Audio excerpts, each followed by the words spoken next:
Alright, it's 10:20, so if you got one, spark up.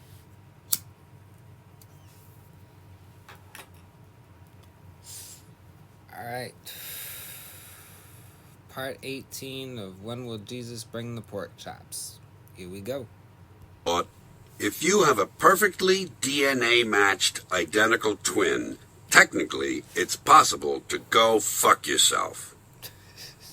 Sometimes you hear people say, what kind of a message does that send to our children? And I think, what messages are these people talking about? When I was a kid, I never got any messages. Maybe an aunt would send me a birthday card or something, or once in a while my mother would get a Western Union telegram. But at our house, that was about it. Good news for senior citizens. Death is near. During one of those patriotic orgies of self-congratulation that followed the First Gulf War, as General Schwarzkopf was bragging about dropping fire on women and babies, a protester interrupted his speech. The man who had killed a few 100,000 civilians continued to speak. The protester was charged with disturbing the peace. In New York State, there's a town called Eastchester. It's in a county called Westchester. I think we need some...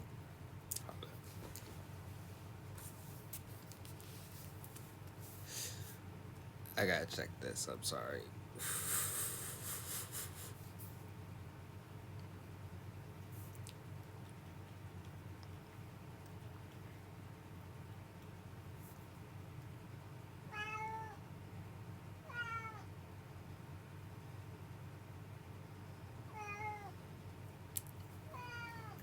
What?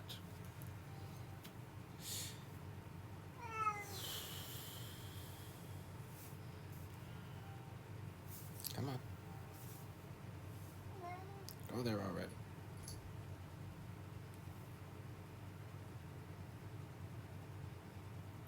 Yep. There sure enough is. Westchester, New York.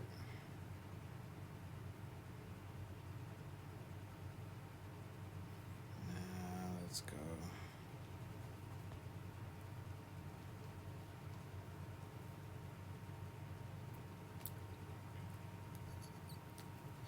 Holy shit.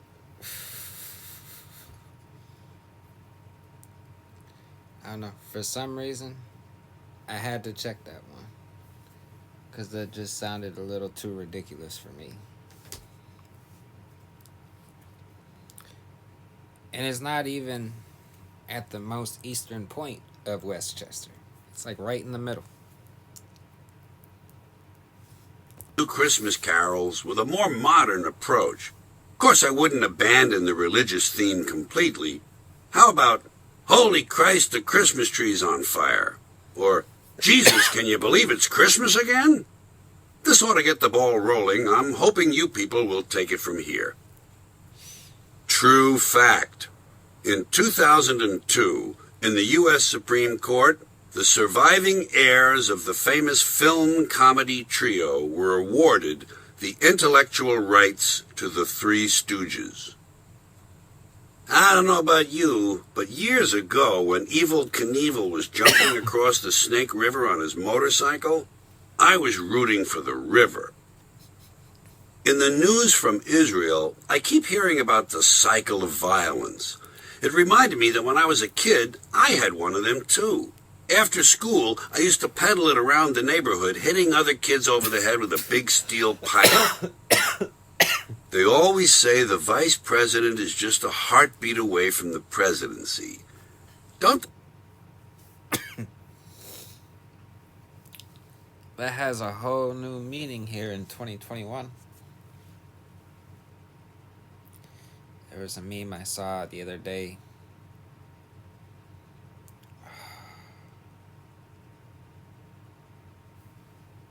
It was like involving Kamala Harris and answering the phone. Is he dead yet? I forgot exactly how it goes. It was a while ago. But yeah. With good old Jim Crow Joe, we are a heartbeat away from President Harris. scary. I mean the lack of a heartbeat? I always feel good when I visit a sick room supply store and see all the things I don't need. The last thing a young girl needs is a hands-on father. I really feel good. I wish I felt even more like this. Dear Mom, how are you? I am fine. I tried to donate my liver to science, but they wouldn't take it. Next time I'm going to add some sautéed onions and a light sauce. I'll let you know how it goes. Love, Neil. An anonymous quote. There's nothing wrong with a man who enjoys a good blowjob. I read an article that cautioned people against shaken baby syndrome. Do people really need to be told this sort of thing? And if some people do need to be told, are these the kind of people who are very likely to heed the advice? Personally, I never shake a baby, unless the recipe calls for it. Imagine how creepy it would be to be sexually abused by your great-great-grandparents. Ugh. Do you know why it is that when a rancher fucks a sheep, he does it at the edge of a cliff? It's so the sheep will push back. True fact. A guy somewhere in the Midwest was sued for having too many Christmas lights on his house. Happy holidays. I think Western Union should have a service where women with big tits come to your house and sing happy birthday. They could call it a mammogram. Whenever I hear about someone who died for the flag, I always wonder about his real motives. And then I remember, oh yeah, they shoot deserters. A lot of the people who worry about the safety of nuclear plants don't bother using their seat belts. Here's some fun. Just keep calling telephone numbers at random and yelling, "Get off the line!" This is National Disabled Month. Do your part. Cripple someone today. 2 soldiers get into a fight. 2 other soldiers pull them apart and tell them not to fight. Then they all pick up their guns and go kill people. Which came first, the chicken or the egg? The chicken. What about the egg? Oh, okay. The egg. Using technology.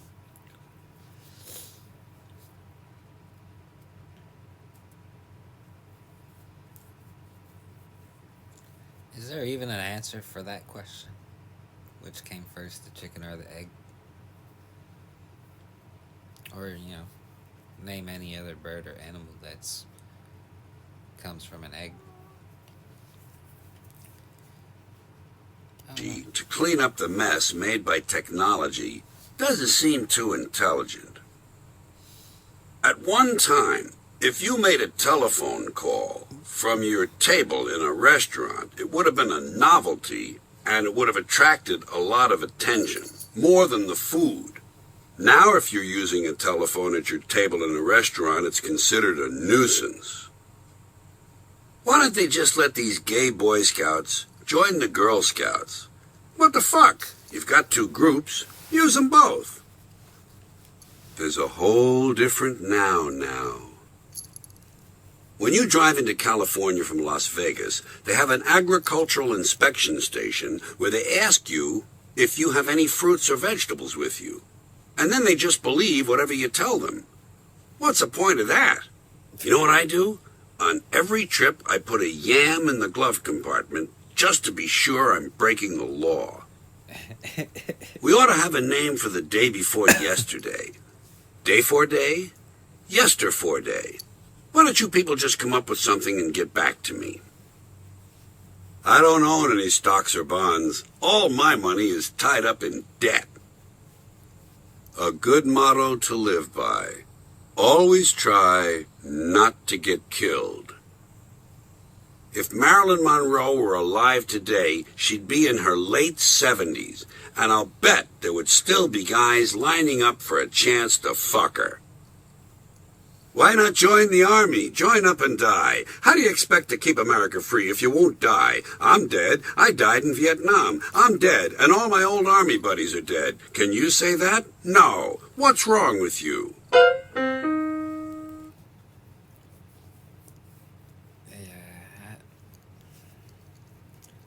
I don't know. I'm surprised they still actually have recruits. I mean, there are people who, do it with the hopes that they don't gotta go overseas and they're doing it for the schooling and stuff like that. Which, yeah, I get it. But I mean, it's pretty common knowledge that Iraq had nothing to do with our freedoms or any attack on us. Neither did Libya. You could make somewhat of an argument for Afghanistan, even though technically most people in Afghanistan probably don't even know what 9/11 is or what happened that day. Yeah, there's a lot of places we go to that has nothing to do with freedom, but corporate interest. Let's go ahead and keep going a little bit. Perhaps you've noticed we no longer have old people in this country. They're all gone now, replaced by senior citizens.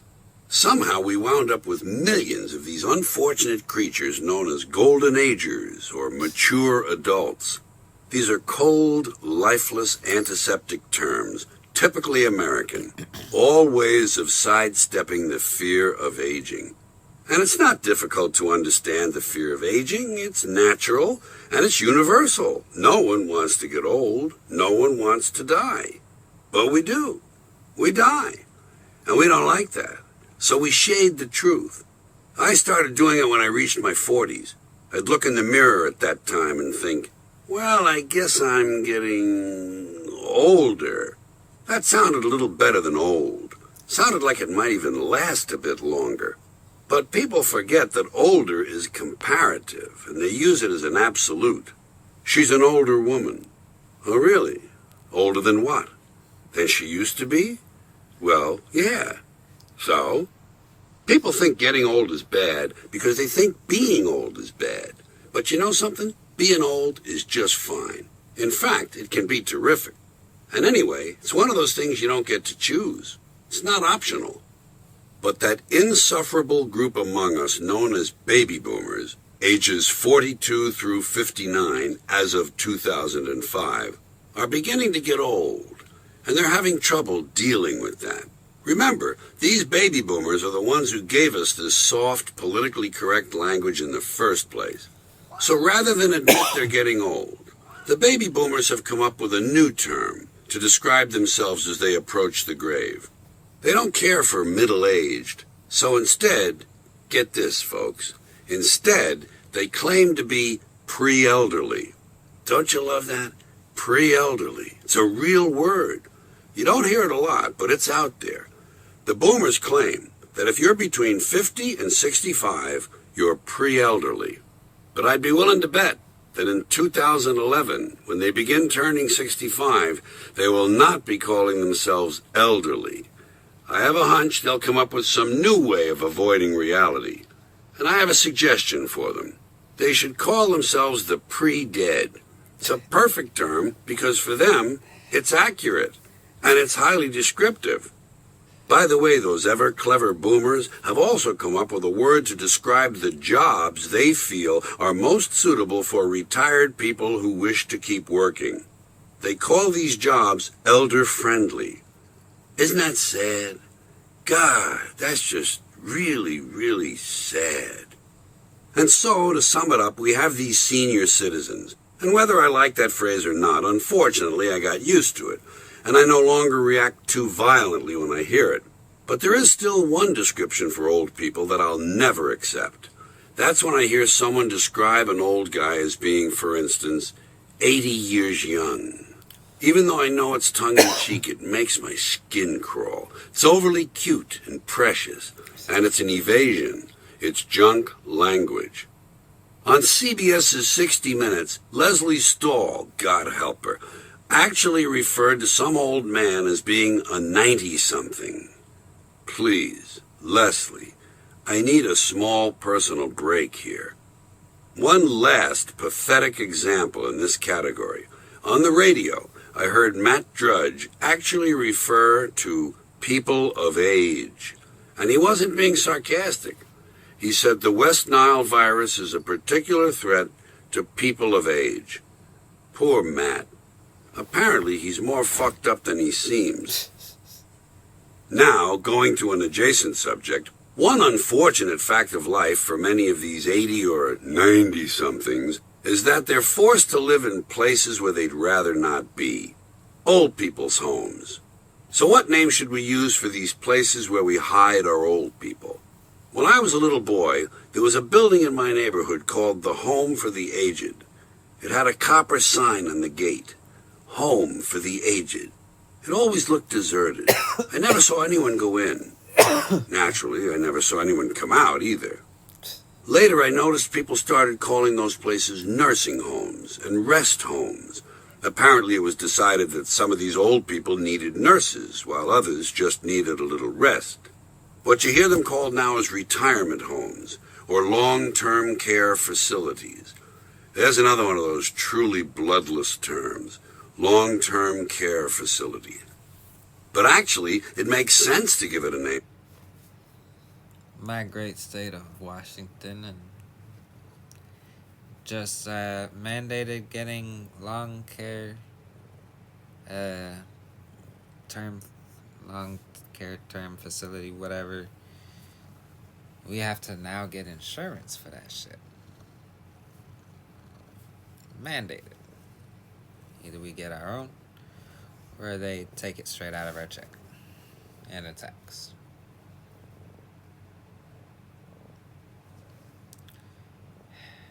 You know. And if I'm not mistaken,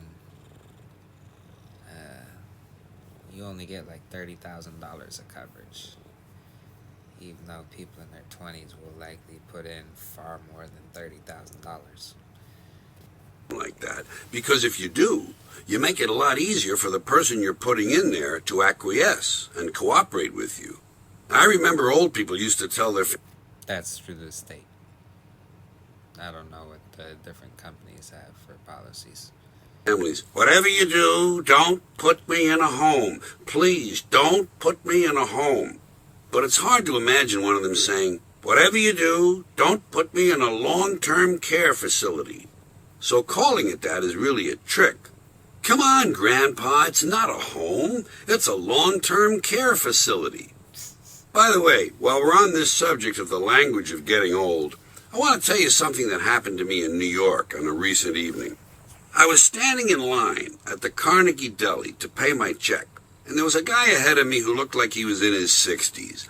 He gave the cashier a $10 bill, but apparently it wasn't enough. When the cashier mentioned it to him in a nice way, he said, "Oh, I'm sorry, I guess I had a senior moment." And I thought how sad that was. To blame a simple mistake on the fact that you're in your 60s, even if you're just sort of joking. As if anyone would think a 20-year-old couldn't make the same mistake. I only mention this because it's an example of how people can brainwash themselves by adopting popular language. I wanted to pull him aside and say, "Listen, I just heard you refer to yourself as a senior, and I wanted to ask, were you by any chance a junior last year? Because if you weren't a junior last year, then you're not a senior this year." I wanted to say it, but I figured, why would he listen to me? After all, I'm still a freshman. All right. We'll call it right there. That was some parts of the bit I know I've heard before, in particular him talking about language, but others were new, and then all the different little ramblings. But yeah, this is still entertaining for me. George Like, I mean, I know some of it's from some of his bits, but a lot of the other stuff, I still don't get how he came up with it. But, alright, that was part 18 of George Carlin audiobook, When Will Jesus Bring the Pork Chops? I have a playlist with the other 17 parts, and we're sitting on about, I don't know, probably 5 or 6 more parts. Get it finished. So yeah, y'all have a nice night. Thanks for watching. Stay blazing.